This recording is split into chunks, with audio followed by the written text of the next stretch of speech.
Eləməyin də, buranı təmiz saxlayın da. Yox, buradan nə piyada keçə bilir, nə uşaq keçə bilir. Olmaz axı, bu nədir qardaş, bu nədir? Tədbir sürətli gedir. İndi sən onu götür, onun altına fikir ver, gör bu parkı nə günə qoyursan. Bu nə deməkdir? Bir dənə başsa bu alverdi. Bu nədir? Sən eləmisən zibilxana. Bax da bax qardaş, baxın da Aycan, mən yalan danışıram, siz mənə təsdiqləyin. Siz zibilxanadır. Çat. Gününüz aydın olsun millət. Xüsusən də salamlayıram Sumqayıt əhlini. Mən demək istəyirəm ki, Sumqayıt gözəl şəhərdir. Sumqayıt abad şəhərdir, geniş şəhərdir. Şəxsən mənim orada yaşamasam da mənim Sumqayıt xoşuma gəlir.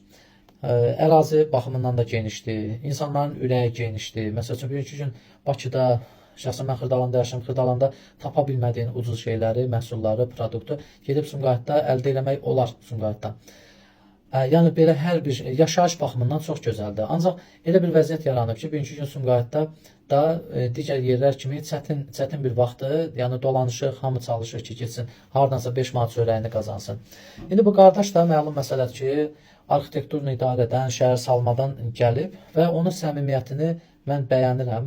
Yəni bəziləri kimi topla, tüfənglə, nə bilim, hansısa bir hökmlə, hansısa bir təzyiqlə gəlmir. Sadəcə bir ərkiyana gəlib insanlarla, orada polka qoyub nəsə satan insanlarla da səmimi rəftar eləyir. Yəni bunu alqışlayıram o hərəkətini. Amma o qardaşa demək istəyirəm ki, ay qardaş, bu kimsə hansı haqla gələr küçənin ortasına bir ixtiyar, icazəsiz nəsə qoyub sata bilər. Kim? Heç kim, təbii ki. Siz yaxşı olar ki, gedin birinci onlara o icazəni verən, onlardan hər ay gündəlik mi deyim, saatına mı deyim, haqqını alıb gedən insanı araşdırın, tapın. Bəlkə də eşələsəz elə sizin o icra hakimiyyətində hansısa kimdirsə.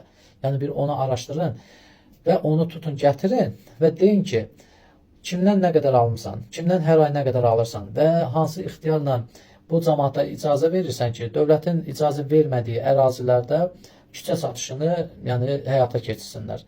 Yəni təbii ki, onlar yenə deyirəm, ay gözəl qardaş, onlar icazəsiz öz başına eləmirlər. Onlar kiməsə haqq verirlər, kimdənsə hansısa bir necə deyim, sazişi mi deyim, nə bilim, hansısa bir razılığa gəlirlər ki, bu hərəkət edirlər. Və bir də bir şey deyim, onlar da qınamıram, çünki bu dəqiqə icarə haqları istəyir, Sumqayıtda, istər Bakıda icarə haqları böyükdür. Ona görə də cəmaat 5 manat çörək qazanıb balasını aparmaqdan ötürü hansısa bir ucuz vasitədən istifadə edir, hansısa bir yəni sərfəli bir variantdan istifadə edir. O variantlardan da biri icarə haqqından aşağı olan o polkalar da qoyub və 5 manat çörək qazanıb balasını aparır. Yəni bu küçə satışının mən də əleyhinəyəm. Azərbaycan inkişaf eləyir. Azərbaycan Hindistan deyil. Kim harda, nə cürsədir satsın. Ancaq bir bunların o özəyini axtarın ki, bunlar hardan, kimdən icazə aldı və o küçə satışına başladı. Mən sizi alqışlayıram. Bəli, heç kimin haqqı deyil Sumqayıtın gözəlliyini pozmağa, heç kimin haqqı deyil Sumqayıtda hansısa bir bardaq yaratmağa. Bəli, siz də öz işinizi icra edirsiniz. Yəqin ki, elə mən bildiyim qədər şəhər salmadan gəlmişsiniz. Yəni, olmaz. Hər iki məsələdə olmaz. Kimsə haqq alıb küçə satışına icazə verə bilməz, verməyə haqqı yoxdur və yaxud da kimsə o şəhərin gözəlliyini, hansısa sakinlərin oradan gediş-gəlişinə mane olmağa haqqı yoxdur.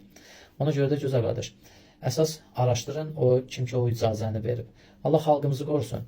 Allah o zəhmətkeş Sumqayıt əhlini qorusun. Sumqayıt əhlinə mənim bir, necə deyim, orada mənim doğma xalam uşaqlar da qalır. Onlara, yəni ki, həmişə də biz uşaqlıqdan da orada olmuşuq, get, gəl və ora mənə doğma gəlir. Baxmayaraq ki, özüm orada yaşamıram, doğma gəlir.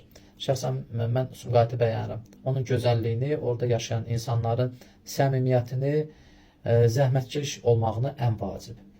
Allah xalqımızı qorusun, dövlətimizi qorusun. Elə bir şeylər eləməliyik ki, nə şiş yansın, nə kebab. Ona görə də yəqin ki, məlum məsələdir, nədən söhbət edirəm. Allah xalqımızı, dövlətimizi qorusun.